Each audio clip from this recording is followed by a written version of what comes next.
சென்னை மாநகர காவல் ஆணையராக அருண் தற்போது தேர்வாகி அவருக்கான பதவியேற்பு நிகழ்வானது நடைபெற்று வருகின்றது. சென்னை மாநகராட்சியுடைய புதிய ஆணையராக, அதாவது 110வது ஆணையராக அருண் தற்போது பதவி ஏற்றக்கூடிய காட்சிகள் வந்து கொண்டிருக்கிறது. ஆம்ஸ்ட்ராங் படுகொலை சம்பவத்தை தொடர்ந்து காவல் ஆணையராக இருந்த சந்தீப் ராய் ரத்தோர் இடமாற்றம் செய்யப்பட்டார். அவருக்கு பதிலாக ஏடிஜிபியாக இருந்த அதாவது காவல் ஆணையர் அருண் ஐபிஎஸ் நியமிக்கப்பட்டிருக்கிறார். சட்டம் ஒழுங்கு ஏடிஜிபியாக பணியாற்றி வந்த அருண் சென்னை பெருநகர காவல்துறையின் 110வது கமிஷனராக இருக்கின்றார்.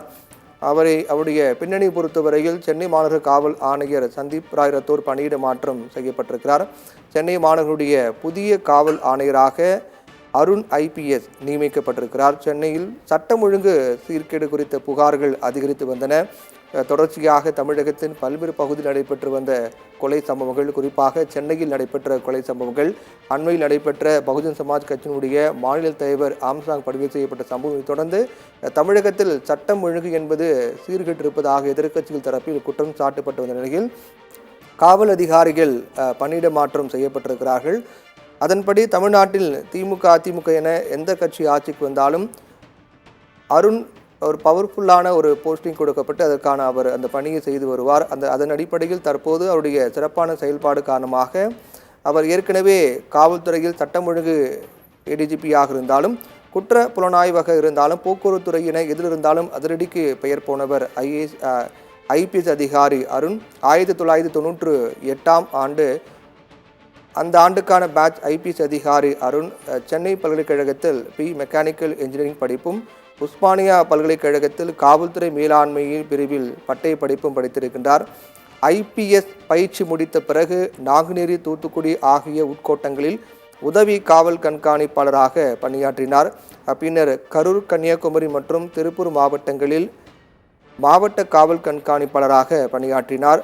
சட்டம் ஒழுங்கிற்கு அருண் கொடுத்த முக்கியத்துவம், குற்றங்களை குறைக்க அருண் எடுத்த நடவடிக்கைகளும் வெகுவாக அவருடைய கடந்த கால அவருடைய பணிகளில் பாராட்டு பெற்றதாக இருந்தது. சென்னைக்கு வந்த அருண் துணை ஆணையராக சென்னை அண்ணாநகர் மற்றும் பரங்கிமலை ஆகிய இடங்களில் பணிபுரிந்திருக்கின்றார்.